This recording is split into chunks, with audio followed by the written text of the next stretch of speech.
뉴욕 증시 3대 지수가 소폭 상승했습니다. 투자자들의 미국 연준이 이번 주 통화정책회의에서 올해 금리 인하 가능성에 대한 기반을 마련할 것으로 기대하는 가운데 기술주인 페이스북, 아마존, 애플 등이 선전했습니다. S&P 500은 0.1%, 기술주의 나스닥은 0.6% 상승 마감했습니다. 런정페이 화웨이 창립자가 미국의 압박에 화웨이가 영향을 받고 있다면서 심각하게 고장난 비행기로 비유했습니다. 특히 앞으로 스마트폰 판매량은 40%가량 줄어들 것으로 우려했는데요.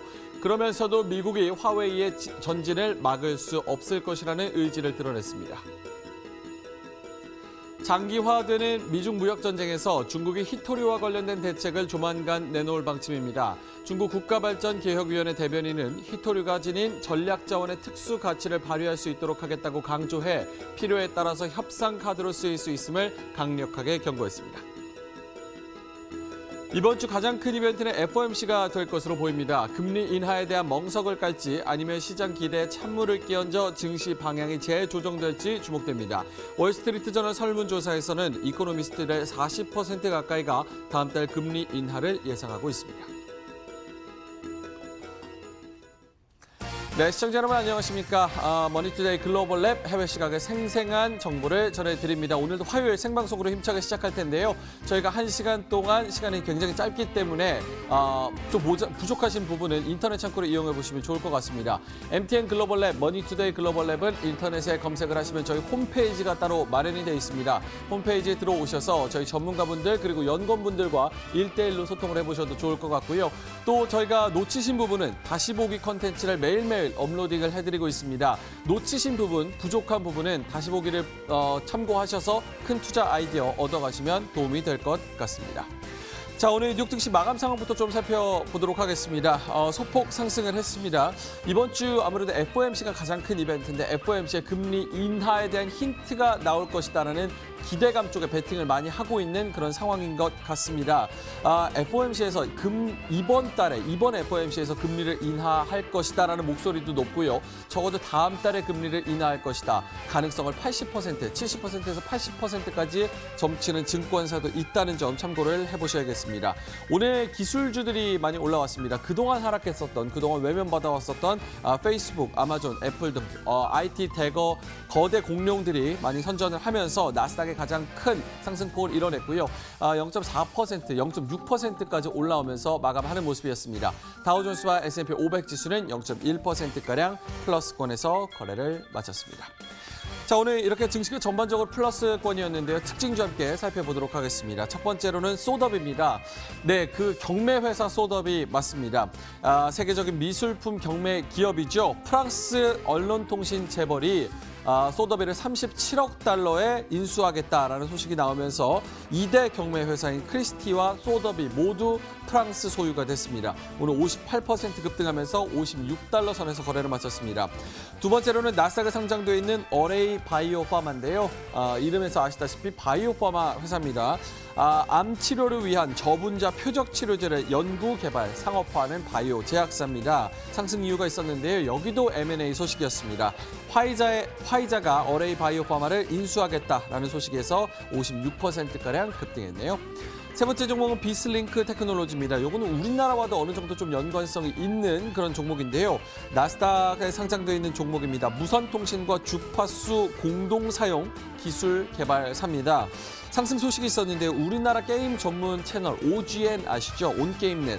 온게임넷이 북미 최초로 배틀로얄 e스포츠 경기장 OGN 슈퍼 아레나 여기에 무선 카메라 장비 등을 납품했다. 이것이 이 제품인 비스링크 테크놀로지 제품이다라는 소식이 나오면서 40.5% 급등하면서 거래를 마감했습니다.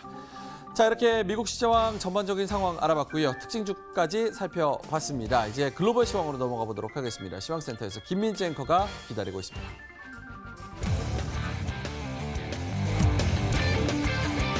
私たちは皆さんを待っています。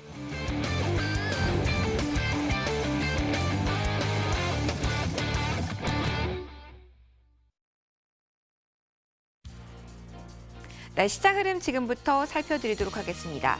조용한 듯하지만 조용할 수 없는 하루였습니다. 계속해서 FOMC에 대한 경계감이 유입되고 있는 지금 시점인데요. 자, 오늘 하루에서는 어떻게 움직임 나왔을까요? 조금 더 자세하게 확인해 보도록 하시죠. 자, 미국부터 확인해 보도록 하겠습니다. 종가 완만한 상승 흐름이었습니다.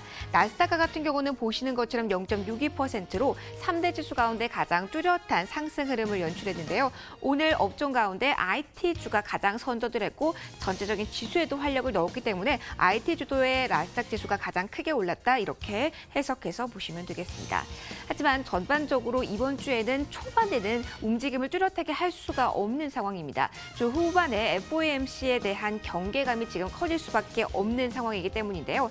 하지만 아무것도 없을 것이다, 아무 신호도 주지 않을 것이다 라는 이런 부정적인 뉴스보다는 어떠한 힌트가 나올 것이다, 다음 달에라도 행동에 나설 것이다, 이쪽으로 기대감이 몰리면서 조금 더 긍정론이 조금 더 퍼져 있는 상황이다 이렇게 일단 보시면 되겠습니다.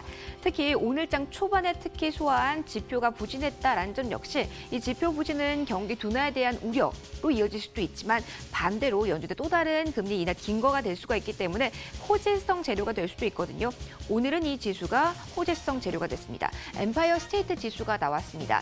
처음으로 마이너스로 전환이 됐습니다. 2년 만에 처음으로 마이너스로 미끄러진 거고요. 그 하락폭이 26포인트나 됩니다. 5월 전월 대비로 했을 때 26포인트의 하락폭은 역대 최대 하락폭이었는데요. 이 경계감을 가짐한 뉴스도 오늘은 긍정적으로 해석됐다 이렇게 일단 보시면 되겠습니다.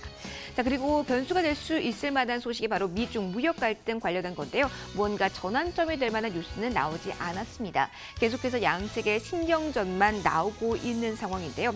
미국 상무장관 같은 경우는 미중이 G20에서 만나긴 하더라도 어떤 협상 타결이 나오진 않을 것이다. 그리고 중국의 추가 관세가 부과돼도 트럼프 대통령은 만족할 것이다 라고 이야기를 하면서 이에 대한 기대감은 다소 낮추는 모습이었습니다. 동시에 금리 인하에 대한 그 가능성은 높아졌다. 이렇게 시장에서는 채권 시장에서는 거의 80%가량으로 다음 달 금리 인하 가능성을 반영하고 있다. 그 기대감이 선 반영되고 있다라는 시점이라는 점까지 함께 살펴보시면 좋겠습니다.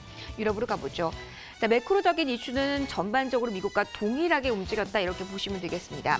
일단 범유럽 지수 소폭의 상승, 프랑스와 영국도 플러스권이었고요. 독일 증시만 유일하게 마이너스권에서 오늘 새벽 거래를 마무리 지었습니다. 업종 가운데 가장 부담으로 작용하고 그리고 독일 증시를 짓눌렀던 섹터를 꼽는다면 항공을 꼽을 수가 있겠는데요. 독일의 대표적인 항공사 루프트한자가 올해 수익률이 좋지 않을 것이다 이렇게 예고를 했다라고 합니다. 이 여파에 루프트한자가 10% 넘게 하락을 했고요. 다른 항공주 역시 미끄러지는 모습이 나타났습니다. 오늘 가장 큰 하락 요인이었다라고 보시면 되겠고요. 유럽 전반적으로 혼조 양상, 독일만이 하락, 나머지는 플러스에서 오늘 거래가 마감이 됐네요. 아시아로 넘어가도록 하겠습니다. 일단 일본 보도록 하겠습니다. 강보합권에서 거래 마감이 됐습니다. 오전장과 같은 경우에는 하락권에서 움직임이 좀 줄을 이루는 모습이었지만 홍콩 증시가 상승했다라는 소식이 나오면서 덩달아 위쪽으로 좀 올라서는 힘이 나왔습니다. 일본 니케이 지수가 소폭의 상승이었고요. 보시는 것처럼 홍콩 항생지수 역시 0.4% 플러스로 거래 마감이 됐습니다. 시위 상황이 격화되지 않았다는 점, 범죄인 송환 법안이 무기한 연기됐다는 점이 투자 심리를 개선했는데요. 하지만 일시적인 소식이 수 있다는 점 계속해서 주시는 해보셔야겠습니다. 일단 어제장에서 상승이었고요. 그리고 중국 상하이 종합지수도 0.2% 조금이지만 위쪽으로 가능성을 위로 올리는 모습이었는데요.